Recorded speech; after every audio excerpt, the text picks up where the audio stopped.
तो इस प्रोटेस्ट का क्या मकसद है और इजराइल के तनाज़ुर में भी हम मौलाना से बात करेंगे। मौलाना क्या कहना चाहेंगे, किस मकसद के तहत आप रामलीला ग्राउंड में इकट्ठा हो रहे हैं? नहीं, रामलीला ग्राउंड में जो हमारी महापंचायत थी उसका मकसद इजराइल या फिलिस्तीनी था। उसका मकसद हमारे मुल्की हालात थे।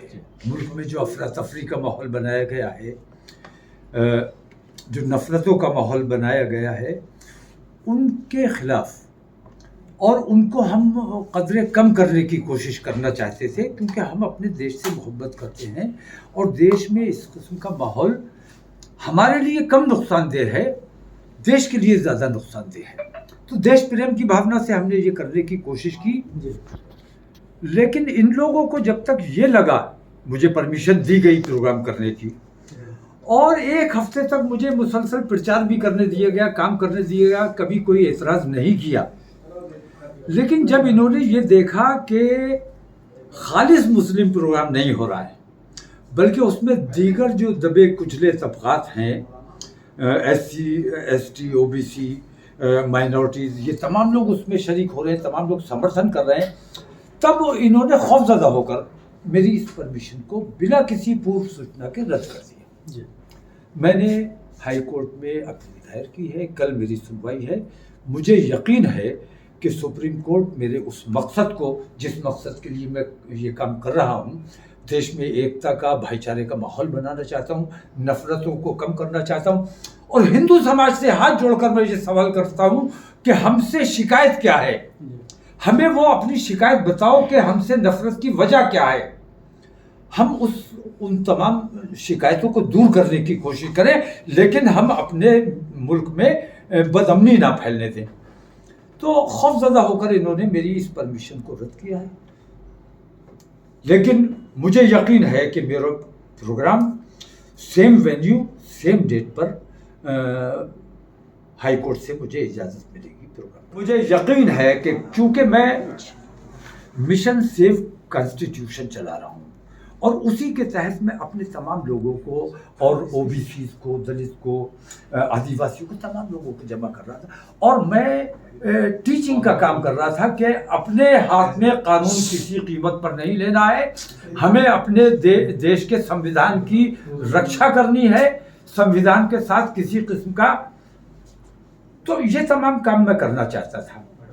तो चूंकि मैं संविधान का काम कर रहा हूँ, संविधान की रक्षा का काम कर रहा हूँ, तो मुझे यकीन है कि कोर्ट मेरे इस मकसद को, मेरे इस मिशन को समझेगा और मेरी इस परमिशन को कंटिन्यू। पिछली बार जो PC में जिस तरह के अल्फाज इस्तेमाल किए गए थे, तो उस पर कहीं ना कहीं कुछ लोगों के जरिए ये कहा गया कि आपका इस्तेमाल किया जा रहा है भारतीय जनता पार्टी के जरिए, पूरा माहौल बना है इंडिया का, उस माहौल को आप बिगाड़ रहे हैं, एक तरफा करने की कोशिश कर रहे हैं, जो हिंदू वोटर्स है उनको आप अलग करने की कोशिश कर रहे हैं। ये बात आपकी बिल्कुल दुरुस्त है कि इंडिया का जो माहौल बना हुआ है, मैं उसको ठीक करना चाहता हूँ।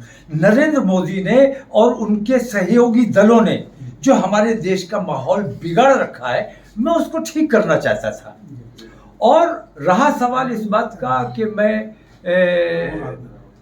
इनकी कहीं मदद कर रहा हूँ, तो मुझ पर आप ये कह सकते हो कि मुझे फाइनेंस किया गया भारतीय जनता पार्टी की तरफ से, मुझे फाइनेंस किया गया RSS की तरफ से कि मुसलमानों की भीड़ जमा करो ताकि हम मुसलमानों का कत्लेआम कर सकें।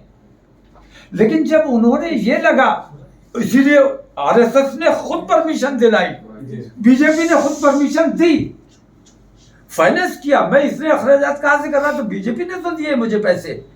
बीजेपी इनकार करे कि उन्होंने नहीं दिए, वो अपनी सफाई दें। बेईमान और झूठ के पैर ज्यादा टिकते नहीं हैं।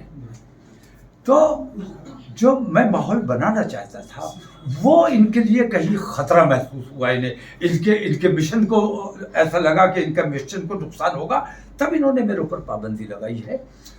ये बेईमान जब तक अपनी बेईमानी बंद नहीं करेंगे, हम इंशाल्लाह इसी तरह काम करते रहेंगे। हम पे जो इल्ज़ाम जिसने लगाना है उसकी हमें परवाह नहीं।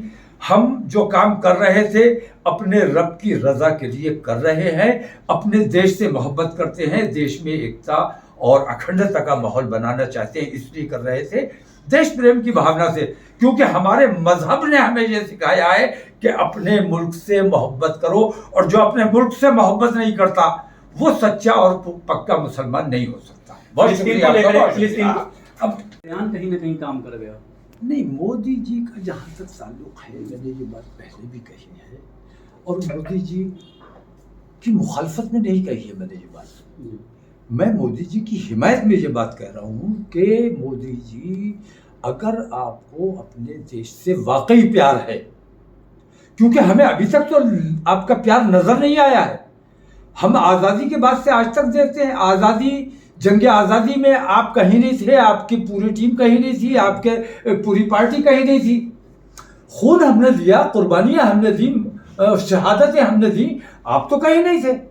तो आपको अपने देश प्रेम को साबित करना होगा। जो सवाल हमसे करते हो, हम तो देश प्रेमी हैं, हमने जान दे के दिखाया है। तुम कितने देश प्रेमी हो, तुम साबित करो। हमें नरेंद्र मोदी को कुछ लोगों ने घेरा हुआ है, उनको जो सही बात है उन तक नहीं पहुंच रही है।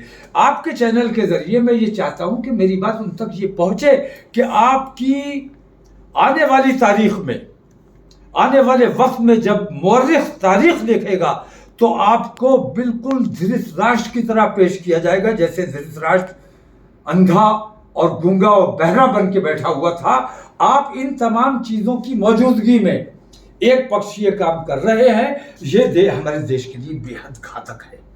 तो अगर आप देश से प्यार करते हो तो विश्व हिंदू परिषद और बजरंग दल जैसे संगठनों पे वैसी ही पाबंदी लगाओ जैसी सीमी पर लगाई गई और जैसी पीएफआई पर लगाई गई। हमें कपूत बताया जाता है, हमें आतंकवादी बताया जाता है। मैं ये कहता हूँ, जैसे आपने देखा होगा कि इजराइल पर जो कुछ हुआ, तकरीबन 1.5 लाख इजराइल ने फिलिस्तीनियों को कत्ल कर डाला पिछले 10 साल में। बच्चों को, औरतों को टायर में आग लगा के गड्ढे में डाल के जिंदा जला दिया गया। वो तमाम चीजें नरेंद्र मोदी को नजर नहीं आई। उन्हें नजर आया हमास ने थोड़ा सा रिएक्शन दे दिया, और वो खबरें भी झूठी। CNN ने माफी मांगी, 40 बच्चे हमास ने मार डाले, खबर झूठी साबित हुई। CNN तक ने माफी मांगी कि वो फेक न्यूज थी। तो फेक न्यूज पर आप इतना बड़ा एक्शन लेते हो और उसकी हिमायत करते हो इजराइल की। 4 घंटे के अंदर आपने बयान जारी कर दिया, जबकि हिंदुस्तान की तारीख में आजादी के बाद से आज तक किसी प्रधानमंत्री, चाहे वो किसी दल का, किसी पार्टी का रहा हो, किसी प्रधानमंत्री ने आज तक इजराइल की हिमायत नहीं की, फिलिस्तीन की हिमायत की, क्योंकि उनके दिल में कहीं मानवता थी। इन्होंने 4 घंटे के अंदर फैसला लिया और उसकी हिमायत जारी की। मैं पूछता हूँ, 6 महीने से ज्यादा हो गए मणिपुर को, आपको मणिपुर नजर क्यों नहीं आया? अंधे हो गए हो, बहरे हो गए हो, गूंगे हो गए हो, जबान नहीं खुलती है तुम्हारी। अगर तुम्हारे अंदर देश प्रेम है, मैं चाहता हूं नरेंद्र मोदी तुम मेरे देश के प्रधानमंत्री हो। मैं नहीं चाहता कि आने वाली नस्ल तुम्हें धृतराष्ट्र कहकर याद करे। मैं नरेंद्र मोदी की हमदर्दी की बात कर रहा हूं। लोगों को लगता है कि मैं नरेंद्र मोदी का मुखालिफ हूं। जो उन्हें सही बात बताए, अगर वो उन्हें दुश्मन लगता है तो इसका इलाज कोई मेरे पास नहीं है।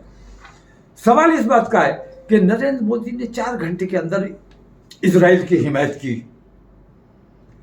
अगर इजराइल की हिमायत ना की होती तो इजराइल ने आगे बढ़ के जो हमले किए हैं, इन्होंने हिम्मत दी यहां से कि हम भी तुम्हारे साथ हैं। इजराइल ना करता अगर नरेंद्र मोदी ने हिमायत ना की होती। और आज जो झूठे आंसू बहा रहे हैं, अफसोस जाहिर कर रहे हैं कि अस्पताल में बम गिरा दिया, इसने बच्चे मारे गए, इतनी औरतें मारी गई, सैकड़ों लोग मारे गए, तो दिखावे के आंसू जो बहा रहे हो, मेरा मानना यह है कि नरेंद्र मोदी उतने ही दोषी हैं। हिमायत क्योंकि उन्होंने की और उसकी हौसला अफजाई की, जिसकी वजह से उसने आज अस्पताल पे बम मारा। अस्पताल पे बम मारने का मतलब ये है कि अगर आपने हिमायत ना की होती तो शायद ये ना हुआ था। तो जितना इजराइल दोषी है इन तमाम जुल्मों के खिलाफ, उतने ही माननीय नरेंद्र मोदी भी दोषी हैं उन मजलूमों के कत्ल की, उनके खून की जवाबदेही इनकी भी बनती है।